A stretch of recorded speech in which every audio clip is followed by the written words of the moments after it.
اللہ اللہ اللہ اللہ اللہ اللہ اللہ اللہ اللہ اعوذ باللہ من الشیطان اللعین الرجیم بسم اللہ الرحمن الرحیم الحمدللہ رب العالمین وصلی اللہ علی سید المرسلین وآلہ الطیبین الطاہرین اما بعد۔ ماہ مبارک رمضان کی 11ویں تاریخ اور آج کی دعا، جس میں ہم پروردگار کی بارگاہ میں دعا کر رہے ہیں۔ بسم اللہ الرحمن الرحیم اللہم حبب الی فیہ الاحسان۔ اے پروردگار، تو کچھ ایسا کر کہ اس مہینے میں اور ان دنوں میں ہم نیک کام کرنے کو محبوب سمجھ سکیں، ہماری رغبت ہو جائے نیک کام انجام دینے کی طرف، ہم احسان کرنے والوں میں ہو جائیں۔ پروردگار تو توفیق دے سکتا ہے اور تو ہمیں اس راستے پر لے جا سکتا ہے۔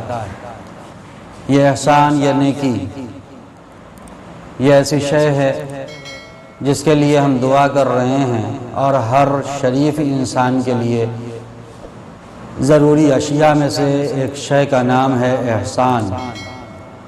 اور یہ اتنا ضروری ہے کہ قرآن کریم میں پروردگار جہاں والدین کی گفتگو کر رہا ہے، لفظ احسان کے ذریعے سے ان کا تذکرہ کیا۔ وَبِالْوَالِدَيْنِ إِحْسَانًا، متعدد آیات میں اپنے والدین کے ساتھ حسن سلوک کرو، والدین کے ساتھ نیک برتاؤ کرو۔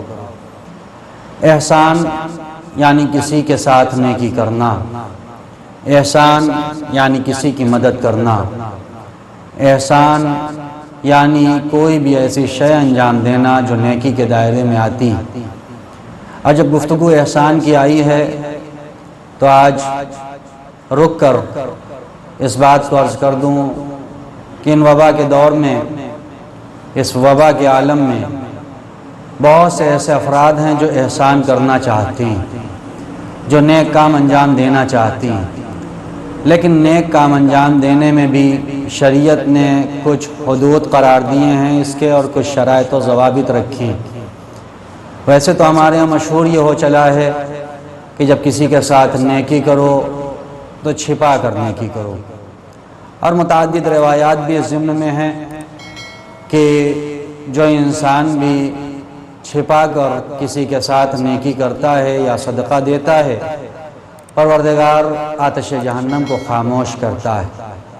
لیکن صرف اور صرف چھپا کر نیکی کرنا ہی نیکی نہیں ہے، بلکہ قرآن کریم میں، ہو سکتا ہے بہت سے لوگوں کو شوق لگے، قرآن کریم میں کئی آیات میں پروردگار نے اس بات کا ذکر کیا ہے کہ نیکی کرو سرًا و علانیہ، چوری چھپے کرو، علانیہ کرو، باللیل والنہار، رات میں نیکی کرو، دن میں نیکی کرو، صرف چوری چھپے نہیں۔ اور علماء نے اس کی تفسیر اور تفصیل بیان کی ہے کہ جو چیز صدقات مندوبہ میں آتی ہیں، مستحب چیزوں میں، اسے خاموشی کے ساتھ اور چوری چھپے انجام دو، اور جو چیزیں واجبات میں آتی ہیں اسے علنی انجام دیا جائے۔ کوئی انسان یہ نہیں کہہ سکتا کہ ہم نماز جماعت پڑھنے اس لیے نہیں جاتے کہ ریاکاری والی صفت اندر سے بیدار ہوتی ہے۔ لوگ یہ کہیں گے دیکھو دکھانے کے لیے جا رہے ہیں، اللہ کہہ رہا ہے دکھا کے جاؤ۔ واجب چیزوں میں دکھا کے جانا ضروری ہے، اس لیے کہ یہ تو واجب ہے، تشویقاً دوسرے لوگ اسے دیکھ کے ان کے اندر بھی شوق بیدار ہوگا۔ لیکن جو مستحب چیزیں، اسے جتنا زیادہ سر کے ساتھ انجام دیا جائے گا اتنا ہی بہتر ہے۔